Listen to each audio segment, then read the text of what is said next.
First thing, more than anything, know your numbers. When you go in and you have bought a lot of restaurants, a lot of businesses over the years, is that what you focus on most? You're known as a pretty sharp cost manager. Let's put it that way.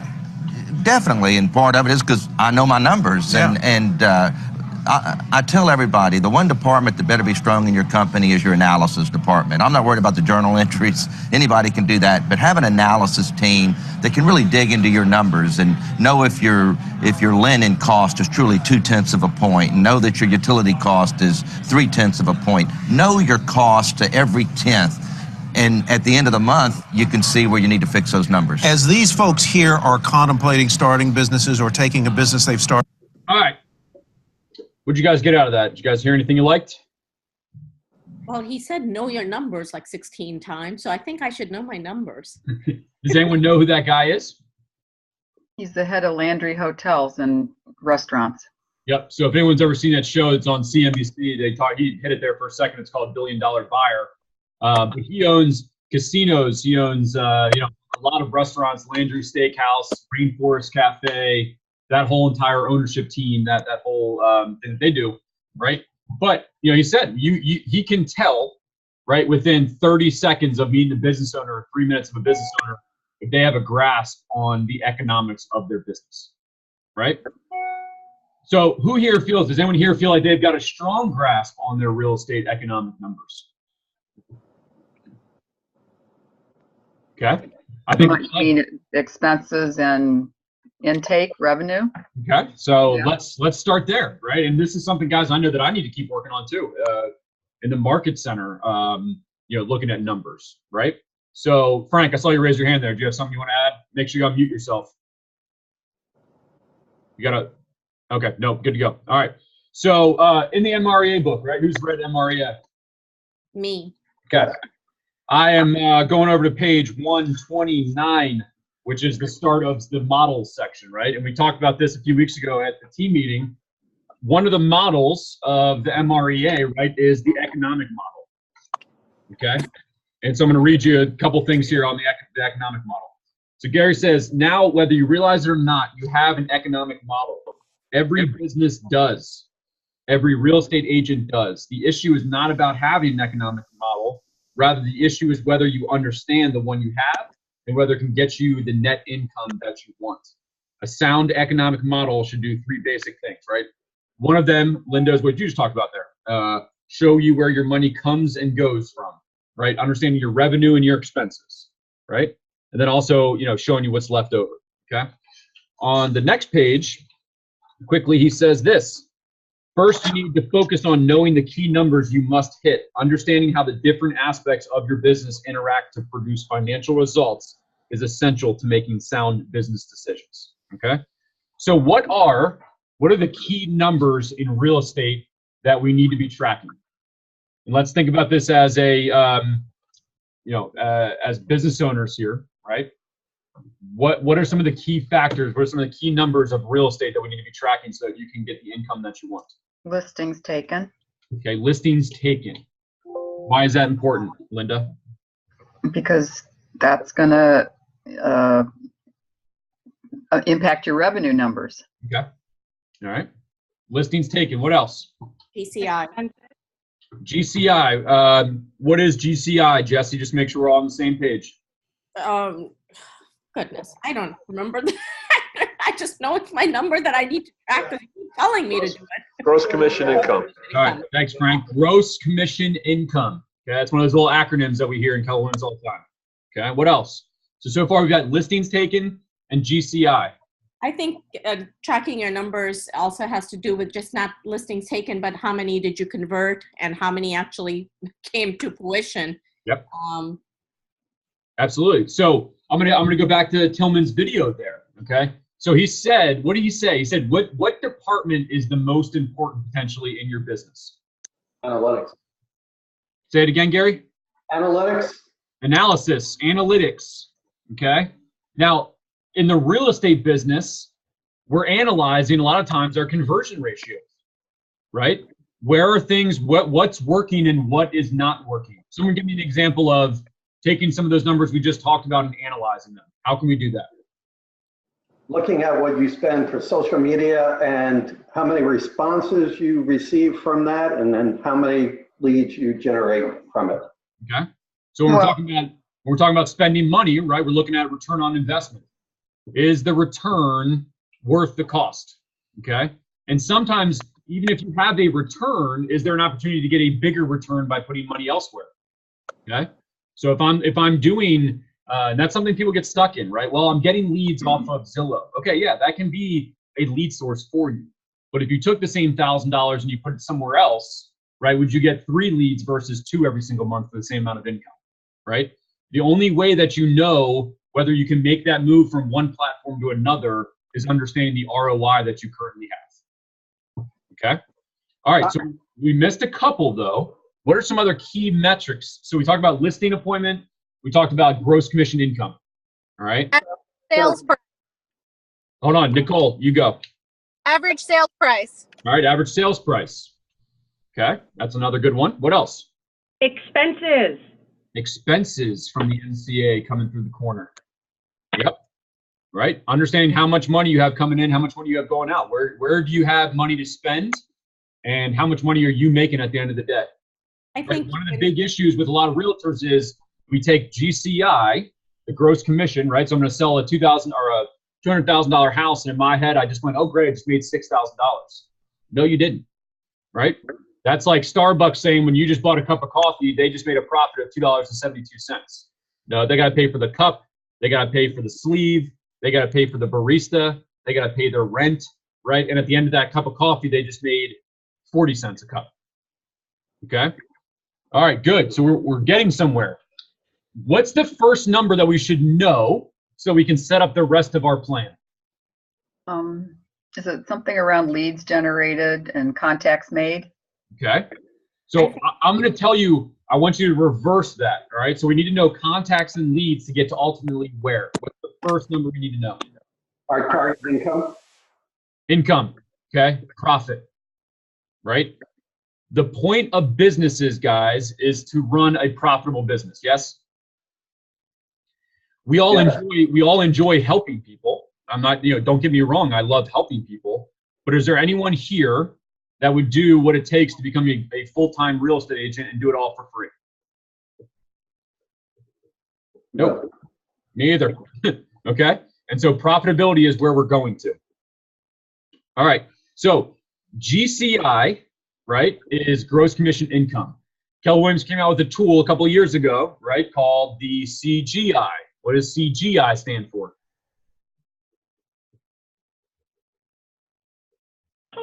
Career Growth Initiative. MCA, Trish. All right. So Career Growth Initiative. All right. I want you to think of it this way. The Career Growth Initiative is supposed to fuel your gross commission. Okay. So knowing your numbers is going to help you get to profitability. All right. So what I'm going to do again is I'm going to share my screen, right? And I want to go in and I want to look at the CGI tool again really fast to make sure that everyone knows where to go and how to go in and put these numbers in. Okay. If you've already done it, hang with me for a few minutes. What we're going to do is I'm going to go show you another tool that you can use to see, okay, if it's May 1st, right? How are we doing based on our overall yearly goals?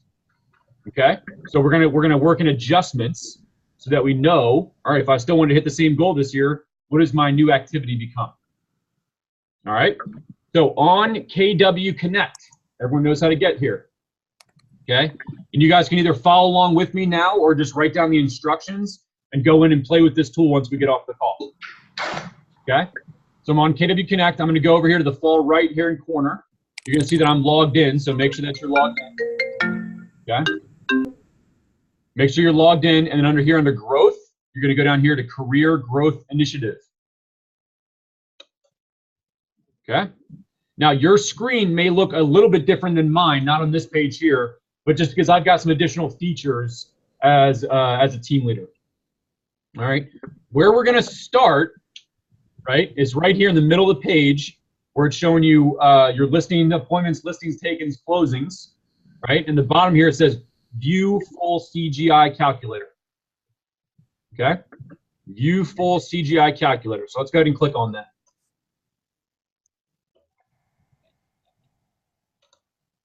Okay. Everybody with me?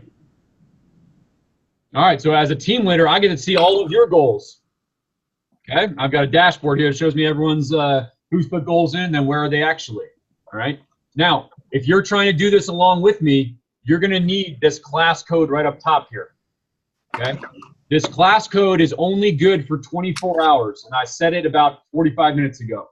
All right. So the code is, and if you can't read it, let me read it out loud so you can write it down. 0501 10637. Okay. 0501 10637. Okay. Everybody got that down?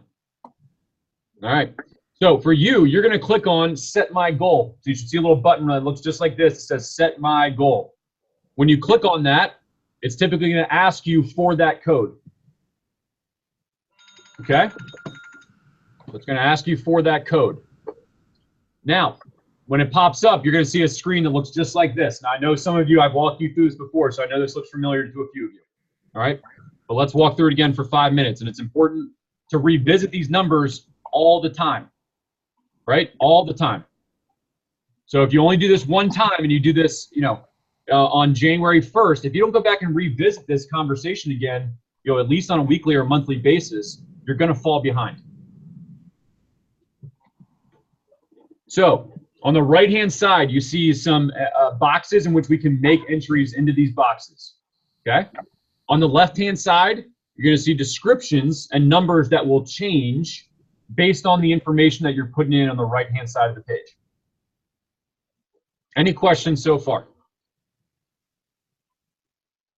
All right, so the very first number, going back to what we just talked about here, is your profit goal.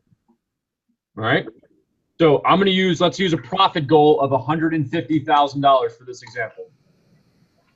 Now, when I say profit goal, make sure that you understand what is being taken out of that, right, in terms of the gross to the net, right? So in this number, we're paying our splits to Keller Williams, we're paying our business expenses, and we're paying our taxes.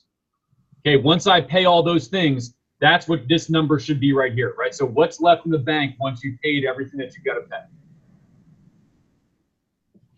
It also gives you a good understanding that these numbers, guys, are the ones that you should be tracking on a fairly regularly basis. Okay? All right, so let's start up top. So we got a profit goal of $150,000. The taxes, again, based on your tax range, and this is where if you know what your tax rate is, right? If you've been doing your business expenses for the last couple of years, you might know exactly what it is, okay? I'm going to suggest to you anywhere between about 25%, maybe 35%. All right? And I know that for some of you, you might say, hey, that's pretty high, okay? Right? I just like to overestimate certain things. And for other people, I see Frank shaking his head. Nope, that's sometimes what it's going to be. Okay? All right, so then the second one, the third one down, and if you don't have this number in there, I want you to make sure you have the right numbers, right? The royalty cap for all Keller Williams agents is $3,000. The company dollar cap, our cap here at Keller Williams Fairfax Gateway, is $25,000. All right, now here's a tricky one, your monthly expenses. You got to start tracking your expenses. So if you get to this box and you realize that you don't know what your average monthly expenses are, right, that means you're not tracking your money. If you're a new agent, start tracking your money, right? Go get a QuickBooks. Go get an accounting piece of software, right? Like Tillman just said, it's not about the data entry, right? That should be basic. We should be able to put the data entry in there. It's more of the analysis going back and seeing where are we spending too much money. And realize that in the MREA book, okay, in the economic model, it gives you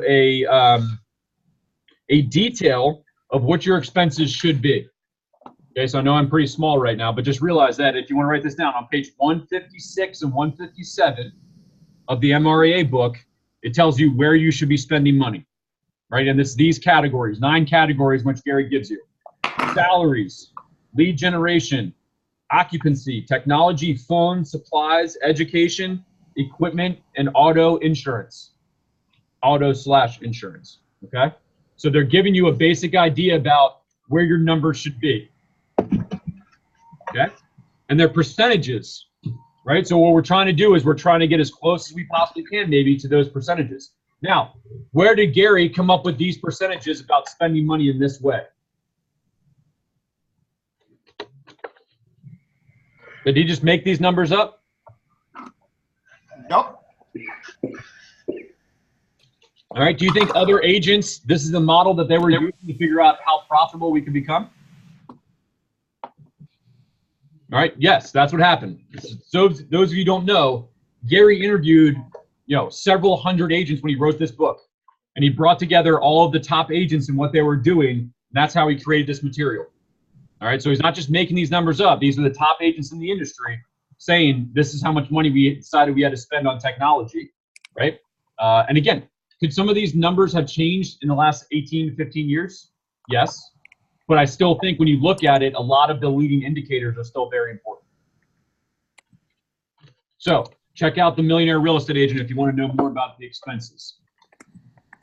All right. Now, at a basic level, right, here's some of your expenses. You have your $75 to KW, right? You have your MRIS dues. You have your NBAR dues, right? You can prorate those things down into a monthly budget and understand, again, combined how much is that expense, right? You should be tracking your mileage, right? Gas costs, those types of things, all right? And you should be able to come up with a decent idea of what does it cost to run your business on a month-to-month basis.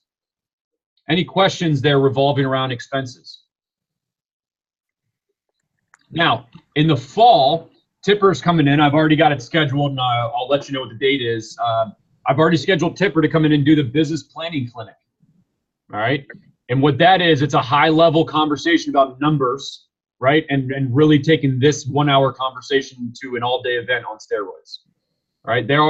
There is a ledger that you can follow that actually QuickBooks has that follows the MREA model, right? So that if you wanted the QuickBooks to be linked up to what the MREA percentages are, you can do that. And we'll talk about that at a pretty high level. And if you want to know more about that, send me an email, and I can tell you more about that QuickBooks plugin for the MREA budget. Okay. Now, additional means would be is if you're drawing a salary from somewhere else, right? If you're going to draw, so this might be more of a team situation, or if you just pay yourself a salary, right, out of your own business, okay, which I know some agents certainly do. Your average commission rate, okay? So who knows what their average commission rate is?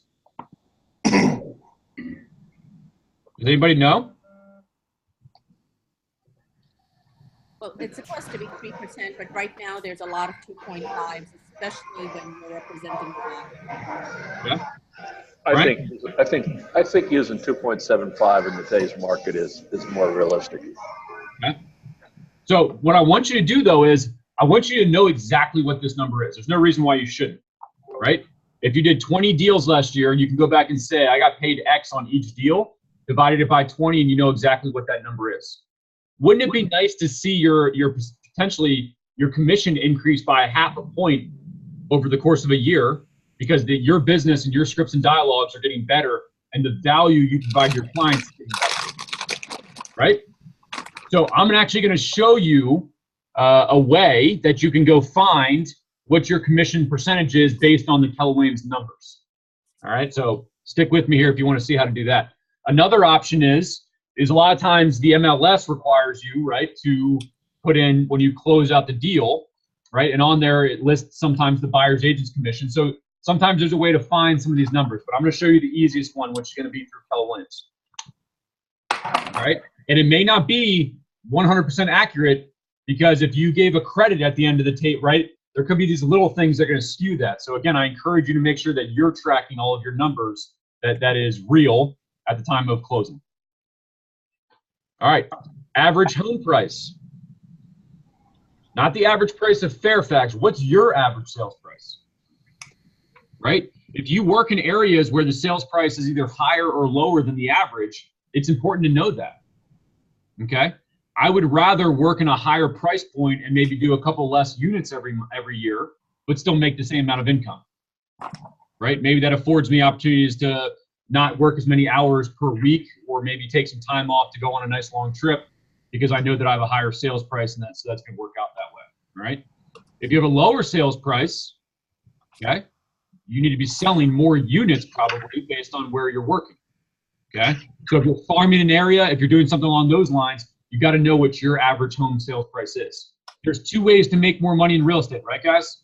You either sell more units or you raise your price point. So every year, are you looking and saying my price point is going up and up and up, or am I kind of staying steady? And if it's staying steady, is that what you want to have happen?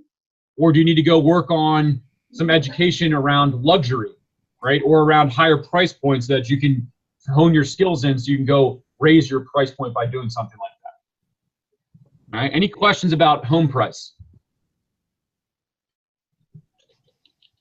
All right, seller focus, okay, which means of all of my deals, percentage-wise, how many of them are going to be a seller side transaction, right? So I'm a big believer, you guys know that in listings, especially in this current market, right? It's the fastest way to make money is if you get a listing and you price it correctly, it's probably going under contract fairly quickly.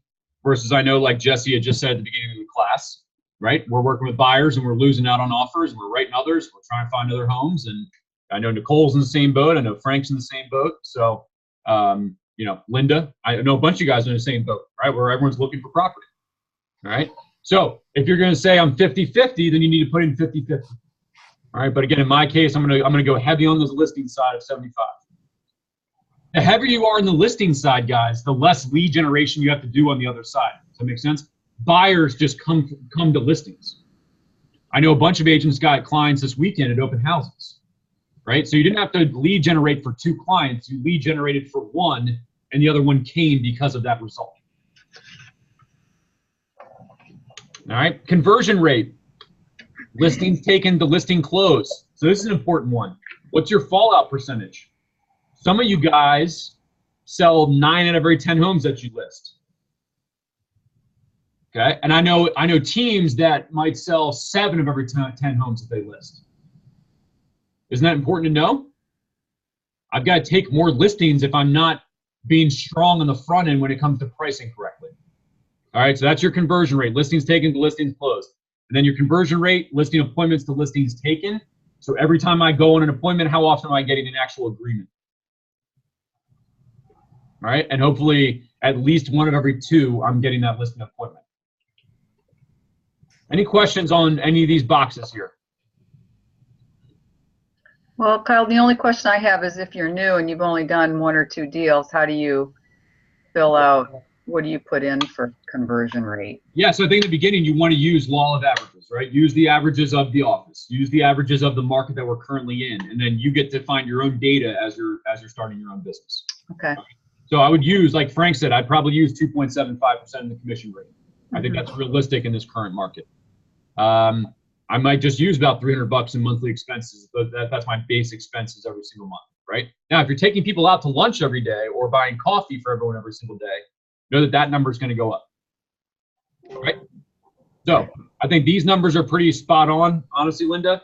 You know, I think about 480 is probably a comfortable number in terms of sales price for this Fairfax County area. And then from that, we'll see what we get. All right, so let me just go ahead and click submit. Now, when I click submit, you're going to notice that these numbers over here, whether you notice it or not, have changed, right? I want a net profit of $150,000, right? 25% is my tax rate. My cost of sale, my expenses. So the first thing you want to look at here, it says total gross commission income. Okay, if I want a profit of $150 at 25%, that means I'm paying out $50,000 in taxes estimated. Cost of sale. Okay, your cost of sale is your caps, right? What does it cost you to do business? And then your expenses are $300 divided or times 12. 12 months gives you $3,600 for your expenses. So that means you got to be bringing in 231,000 GCI. Okay, so going back to the beginning of our conversation, 231,000 of gross commission. All right. Now realize that when you cap, this number is going to raise a lot faster. So you might go up here and you might do 2. Well, actually, let me go back. I'm going to save this. Hold that thought. All right. So $19,300 a month in gross commission is what I need to get.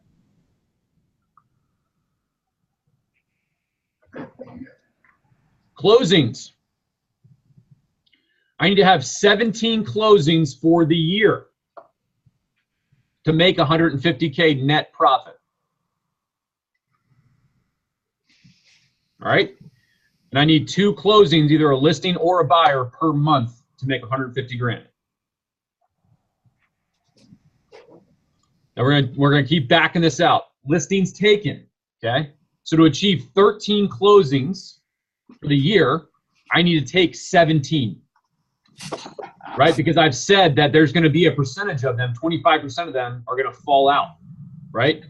Why do things fall out? Why could you take a listing and it not get to the closing table? What are some of the things that could happen?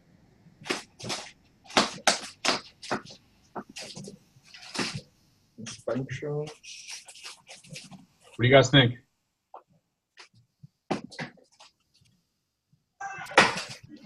Home inspection doesn't work out?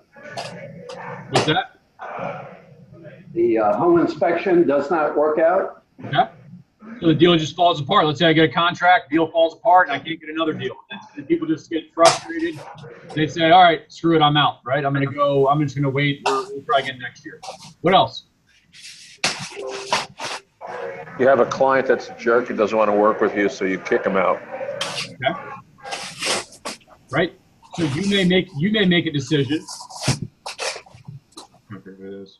You might make a decision that the client either doesn't like you or you don't like them, and you just don't want to work with them anymore. All right? Has anyone ever taken a listing and the job that they were supposed to get gets taken back, right? Or the job didn't happen or didn't get followed through. All right? That's happened to me before, right? So I list a property, and all of a sudden people call me and they're like, hey, I'm really sorry, but we're excited we get to stay in our house, right? We actually don't have to go through this process. They've relocated my job up here in Northern Virginia, so we're staying. So some of them are going to be good reasons it falls apart, and some are going to be bad. But we just got to calculate it because it's going to happen. All right. So 2 listings taken per month. All right. So now I've got to be on 3 listing appointments per month. Right? 3 to 4, because basically it's saying I'm going to get at least one of every 2. Right? So if I need to take 2 listings every month, I need 33 listing appointments for the year, and divided that out, it's about 3 listings every single month, right? Listing appointments. And then down here at the bottom is the bread and butter of this calculator. This is what should dictate what you do every day. Here are your monthly goals, right? Your 3 listing appointments per month, your 2 listings taken per month, 2 closings per month. That gives you your $19,300 in GCI. All right. Now watch what I do here. Let's go look at our price point. So I'll change a couple of these numbers. So we're at 480. Let's say I want to focus a little bit on the higher end, right? I want to go up to 700,000. Realize that just dropped from basically 322 to 211. Everybody see that? All right, so when I change that, I'm still getting the 19,000 in GCI, but now it's only 1 closing basically per month. Okay? So that's where, again, if you raise your price point, you can make more money. Okay? You can spend less time in the business if you're focusing on moving up that ladder. And it naturally happens sometimes in the real estate business, as I help people buy a first-time home, and they're going to buy their move-up home, right? That's sometimes naturally where if I'm doing a good job touching my database, that I can naturally have those move-up buyers. All right? Or the move-up home now needs to be sold. Now I have a listing of a move-up home that I'm selling to somebody else, right? Even if they're downsizing at that point, I still have now 2 sales because of contacting my database. All right? So this thing is just kind of fun to go play with, right? And what you're going to see is, watch, when I go up to $200,000, okay, it went up to 2, right? And basically, it was probably before, it was an odd number, right? It's probably 1.4 or something like that. So now it's pushed up to 1.7. So now it's 2 closings per month. Guys, once you cap, you realize the opportunity for your income goes through the roof, right? Because you're no longer paying a cost of sale to do business. So that's always got to be your first goal of the day. But like Trish had said in team meeting a couple weeks ago, that's not enough, right? Typically, just to get to a capping point, you're not making that much money, right? Net, once you pay taxes and you pay all of your expenses. All right. So this should help you set up your yearly goals, right? And break them down into monthly monthly opportunities for you. All right. Any questions on this calculator? So Kyle, in order to get to this calculator, you need that specific code, is that correct? Correct. Let me go back just so everyone gets the code. That code right there. All right. So when you go set your goal, typically it's going to ask you for the class code. So if we wanted to go in to do this a week from now, we need to talk to you to get the code. Yes. Yep. So if you wanted to, and I know Trish is on here and I know she's willing to do it too. We both have access to this. Okay. So if you wanted to go in and you wanted to work on your goals or update them and things like that, if you just email one of us, we can go in here and just click the button. It'll set us a new code and then we'll send it to you. All right. But realize again, the good question. This one's only good for 24 hours. All right. Everybody good there? All right. So here's the cool thing, guys. They're going to bring in what your goals are for the month. Okay. So once I save that, right, what it's going to do is, and this is based on my other one, I can actually refresh this. It'll probably update my appointments. Yep. All right. See, it just updated everything based on what I have in my calculator that I just did with you guys. So it's showing me every single month on this dashboard, where am I at on my goal? I have 3 listing appointments, 2 listings taken, 2 closings, and a GCI at 19,300. Now, this is going to be GCI performance for March. So when Trish does transmittal, right, when she does transmittal at the end of the month, these numbers will actually automatically fill in for you based on the Keller Williams system knowing what you closed. All right. Now, you guys know I can't sell, so my listing appointments across the board here are all zeros. All right. But if you did get listings taken and a closing, it's going to show up here. Now, listing appointments comes off of this box right here. So if you wanted to use this tool to track your listing appointments, all you would do is come in here and go, oh, I'm at 1. I'm within 33% of my goal. Up, I'm at 2. All right. That number is what's going to transfer down to here. And then these 2 numbers and this number, these 3, will be brought in by KWRI when we transmit. Does that make sense? So Kyle, even though it says listings, it still applies if you've got a buyer as well, right? Same thing. Yep. So up here, right? So it's closings, listings, buyers. Right. Right. And down here, closings, listings, buyers. Yeah. Yep. They want you to focus on the listing appointments and listings taken because that will bring the buyer. But yes, it will certainly account for your buyers. All right. Now, scrolling down, here are the 4 conversations. I know we've hit this one pretty hard, but this gives you a basic idea. These are your key metrics, guys. These are the numbers that you should be looking at on a weekly basis. And daily, you should be focused on these things. Listing appointments, listings taken, your wall of value, your closings for both listings and buyers, and then your profit, your GCI. Okay? Now, there's another one here, right, which would go through. This is your gross profit. There's almost another one that would take into account your expenses, and that would be your net profit. All right? I know Fiore was in here earlier today having a buyer consult. I was talking to her for a little bit, and she said that she's using these flyers to actually track her numbers on a weekly basis so that she can look back and go, all right, where am I at? Right? So remember, you can download this flyer. I gave these out at a team meeting a few months ago, but you can always download this flyer, and on a monthly basis, you can print out 12 of them, right? January at the top, start tracking those 4 conversations. All right? For you guys, just so you know, in the office, for running an office, we use the same thing. Trish and I talk about recruiting appointments. Recruits, this would be gross, right? How many agents do we hire in this month? Are we providing to our agents what we need to provide? What's our net agents gain? And then based on that, what does our profit look like? It's the same thing for you guys. If you want profit, it starts all the way back here with the listing appointments. And again, I've told you guys before, I would almost draw another box. That would say lead generation. That's where it starts. All right, the one tool I want to show you down here. So there's all these little different tools and a video that goes along with each one of them. The one I want to show you really fast is the listings monthly, which is a monthly tracking with adjustments to help you achieve your yearly goal. So if you click here, it's just going to download the tool for you, which is basically, it's not basically, it's an Excel spreadsheet. All right, and this is what it looks like right here. So what I did was I downloaded the Excel spreadsheet, then I uploaded it into my Google Drive. All right, so I've got my listings monthly worksheet. It's got my name. I put in the date, March 1st, 2018. Anything in yellow are the things that I need to edit. So we're 5 months into the year, right? We just finished number 4, so we basically have 7 months left of the year, correct? So on this form, I'm gonna put 7. Now, total listings sold goal for the year. All right, so in this case, I'm gonna say 12. You get this number right off of the CGI calculator. Okay? Where'd I go here? There I am. All right, so if my goal was to close 12 listings per year, that's what's in this box. Total listings sold. Your listings taken to listings sold conversion ratio, right? I brought over the 75% that I just put in the CGI calculator about conversion rates. Okay, so then total listings taken for the year is 16, and I leave that number alone, right? All I'm focused is the yellow boxes. So it's a monthly listings taken calculation. All right, and this is always going to round up.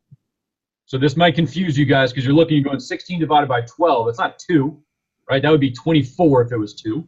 But realize anything above 1, it's going to automatically bump you up to the next one because that's what you got to do to stay on track. Now, this is the important one. Let's say I've only closed, let's say 5 transactions so far year to date. Notice that when I put in 5 there, this just turned to green and told me I'm good. I got to keep focusing on the 2 listings per month. But let's say I'm underneath of 5. Let's say I got to the end of April and I've only closed 3 listing transactions this month. You're going to notice it just rounded everything up. My new adjusted gross is no longer 2 every month. I've now got to get 3 to stay on track. Okay, does that make sense? So again, all we're doing is we're using CGI to get our overall numbers. And then we're using a tool like this to get an idea of, all right, if I'm not closing 2 per month or I'm not taking 2 per month, I need to make sure that I'm making up for that throughout the course of the rest of the year. Right? Guys, this time of year is when the snowball really starts to heading downhill for a lot of realtors, and I don't want it to happen to you guys. Right? We get 4 months in, we go, okay, I still got 7 or 8 months to catch up. No, you don't. It doesn't work like that. Right? If you're not getting 2 listings per month, you're not going all of a sudden from 2 to all of a sudden 4. Now, may you have a flash in the pay-in month where all of a sudden you get 4 listings? Yes. But the business, we want it to be consistent. All right? And so that's why we're using this number right here. Any questions on this tool? Okay. All right, so I'm hoping this might be something that none of you guys have seen before and can be helpful. Going back to what Linda said, if you're newer in the business, this is not going to be that helpful for you. But if you've been in the business for a little bit of time, or as you go month to month, I want to show you a report that you can print that most people don't know about. So right now we're on eEdge. Okay, we're not in KW Connect. Everybody with me, right? We're on the different platform.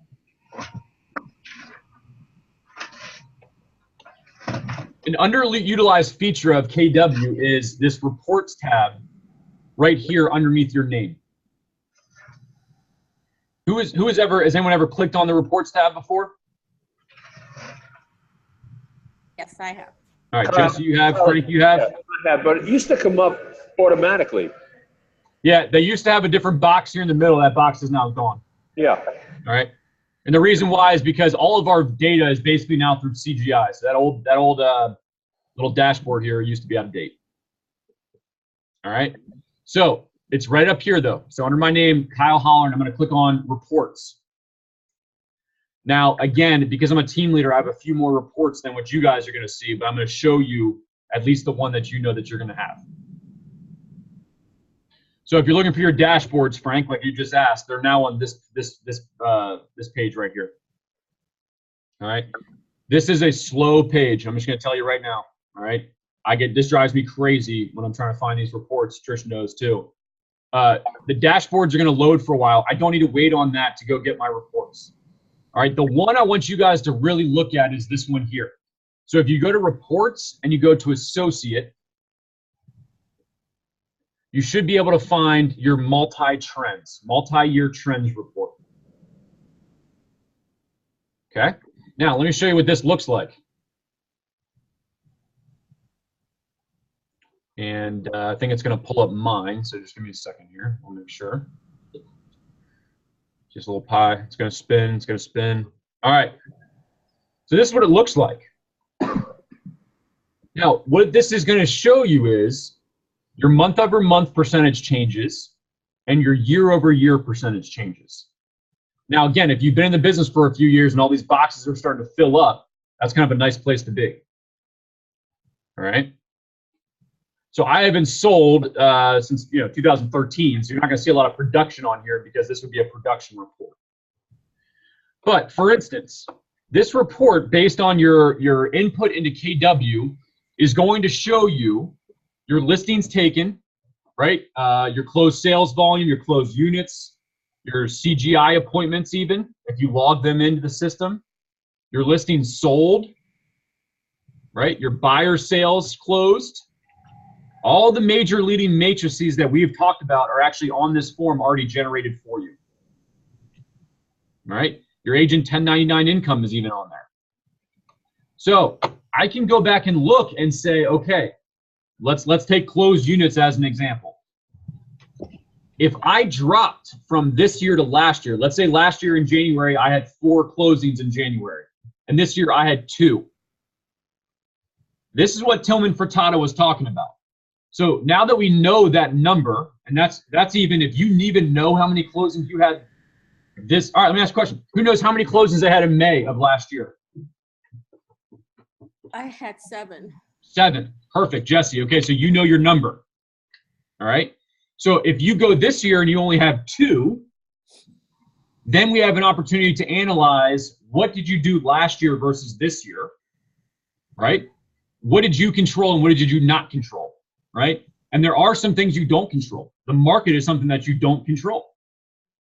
So if you're heavy on the buyer side, and I know, Jesse, you're not particularly, I'm just going to use this as an example. If you did 7 last year and this year we dropped down to 3, and you looked and you said, all right, 6 of my 7 closings last year were buyers. Well, there you go, right? There are some things in that numbers that are telling us a story. The market has shifted. Either I need to shift my mindset about working with buyers and move over to the listing side. It just begins to help you fill in some gaps. Does that make sense? Yes. Okay. So this is a form I want you to start to get fairly familiar with. Closed units. Here's your 1 or 2 every single month. 1 or 2, 1 or 2. You also can start to see your seasonality start to pop up here based on the way that you're running your business. If I know that March, April, May, June, July make up 50% of my closings, it gives us an opportunity to look and say, all right, so why do I go 1, 1, 3, 4, 5, 5, 5, 2, 1, 1, 1, 1, 1. Right? Knowing that number is really important to your business. Okay? So if you guys didn't know about it before, I want you to go check out this multi-trends. And again, even if you don't have a yearly history, look at it from a month-to-month basis. Are you growing? Are we going backwards? All right? I've got one for the Market Center that shows us agent count, net agents, profitability, contracts lit, listings taken. And you guys realize that when I look and I see our listings taken plummeting, there's a reason why the next month I've got a lot of listing classes on the calendar. Because once I know that that's what's happening within our Market Center, I've got to try to fix the problem. Right? And so it might be bringing in more listing classes. It may be doing more lead generation techniques. It might be, Trish can see how many people are in, putting their dot loops in or putting their green sheets in. And we can decide, all right, we need to have some more classes on that. Right? It helps us mold our business just like it's going to do for yours. All right. So any questions about this multi-trends report? Who didn't even know this existed? Didn't know. Okay. So just a good little tool to start using as you're going throughout the process. Okay. Questions, comments, additions? Everybody good so far? Yes. All right. So guys, listen, going back to this calculator, all right? This is what's important right here, is your appointments, okay? This is what you can control as the agent. You can control this. All right, I think Linda, I think you and I were talking about it last week, right? On the Bold Facebook page, Brad Kiger, right, and a couple other guys got on there and they were doing live video on the Bold page of them making their phone calls and doing their lead generation, right? How many appointments did Brad set on that 1 45-minute call that you watched, Linda? I think he did like 3 at least that I watched. Okay. So he cold calls, right? That's the way that he's decided. This is a numbers game. Tony Giordano said this to us last week. He said, I get really sick and tired of agents coming to me and saying, you know, I like quality. I'm not a quantity person, right? And he said, right, he goes, you get quality from quantity. One comes before the other. Just like real estate deals, right? We've heard about this. I know Gary Wilson, I know he's talked about it, right? And the guy we did the book club with, what's his name, escaped me at the moment, right? He said, if you're not looking at a lot of deals, you don't know when there's going to be a good deal, all right? So Brad Kiger, you have a 3 listing appointments per month to make $150,000 after you pay your taxes, after you pay your company dollar splits. And what your monthly goal is, Brad did in 1 day, and not even 1 day, in 1 hour of making phone calls. Who here would like to work like 2 days a week and make $150,000? Right? 1 day for lead generation, a 2nd day for listing appointments. I All can right. live with that. Guys, this comes down to the lead generation that we're doing. All right. But know that if you've only got to do 3, that's where you got to put your mind around this. All right. Brad's listing appointments per month is probably 25 listing appointments per month based on the volume that he wants to do. Right? So you got to get realistic. You have to know this number first and feel comfortable with it. And then this needs to be your focus. 3 listing appointments per month. That is your job. That is your job. It doesn't matter how good of a contract writer you are. Ethically, right? We talked about this at team meeting. It doesn't matter how good of an agent you are. If you're not on those appointments, no one knows about it. Okay? So it starts from there. It starts from knowing that number, and then everything else can build off of that. Then I can start to figure out how many contacts do I have to make to get on those listing appointments. If I'm a cold caller, that's what Brad's doing, right? He's tracking. I talk to 100 people, I get 3 appointments. You know, if you're more of a relationship person and you're going after more sphere, you can say, I go on 5 coffee dates, I get an appointment. I go on 20 coffee dates, I get an appointment. I don't care, right? You can track your numbers on 2 different relationship or cold calling type businesses. The end result is you have to know your numbers.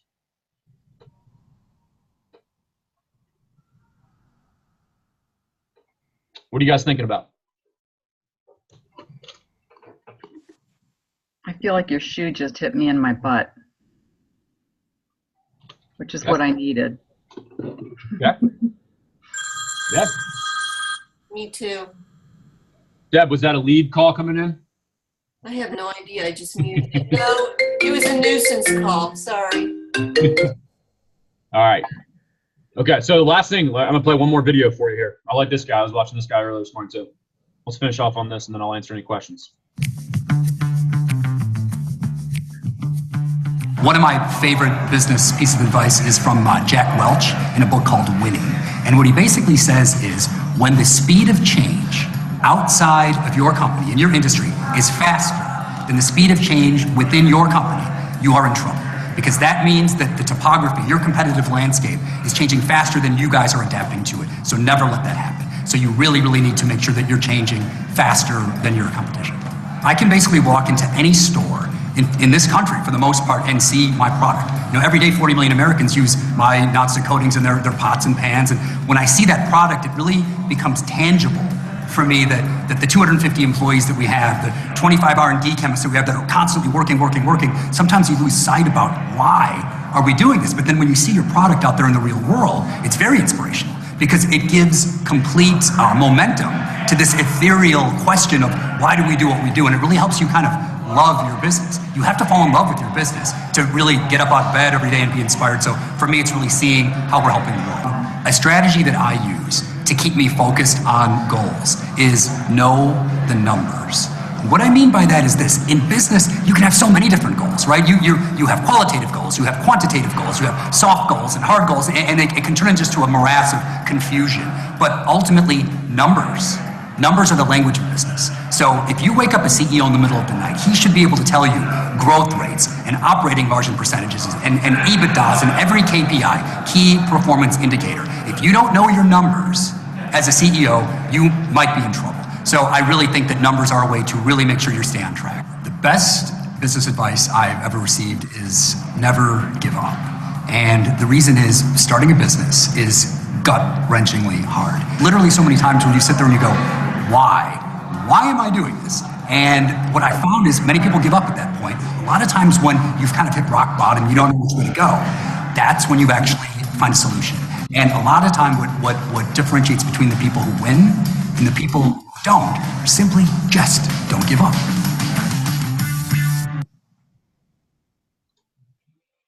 All right. So I thought that was just a good way to end up. One of the things in there they said, we have lots of different goals, right? And so be careful measuring yourself against one specific thing. Okay. We're gonna have a month, guys, we're gonna fall short on listings taken or gross agent gain. All right. But remember, there's, like he said, there's some different goals that we have there. Did I track my numbers every single day? Did I wake up and be ready to rock and roll? So make sure you're celebrating the successes, right? I don't want that to get lost on you. Celebrate the things that you're doing well, but really put your focus on your numbers. That is where things really start to change. Okay. John Davis, I got to get on a call with him every single month or every single week. And Trish is going to laugh at this, right? But basically, John gets on the call and every week he gets to go, best month ever, best week ever, right? It's because he's tracking the numbers, right? He's going off of last year's numbers and momentum. And that's all he talks about with us, right? I mean, I'd love to have a good conversation about managing a leadership team inside the market center. He doesn't talk about those things, right? What he talks about is numbers because that's the business that we're in, okay? And again, it shows us gaps because that we need to put more time into. So again, final thing, if you're getting leads and we're tracking, we're getting appointments, but we're not closing, now we know we have to work on our listing presentation, right? But if your numbers, if you're not getting on the appointments, that's where you need to go spend a majority of your time, right? Go spend your time on the lead generation. That's the only thing that matters. Make sense? Yep. Questions, ahas, anything you guys want to add before we jump off? Kyle, what is Brad's last name, and can I see that video on YouTube? Yep. So you're talking about this one here? No, he's talking about Brad Kiger. Oh, Brad Kiger. So I don't think it's on YouTube, although the Facebook page is open to everybody. I don't think it's a prerequisite to be on Bold. So you're just going to search for Bold is the actual name. So if you go on Facebook, it's a page, right? So if you just type in Bold, you're going to find like some users first that have Bold in their name, like their actual, Kyle Boldholler or something like that. Make sure you go over to pages and like the Bold page. And then on there, you can go back and watch all the live streams of their videos.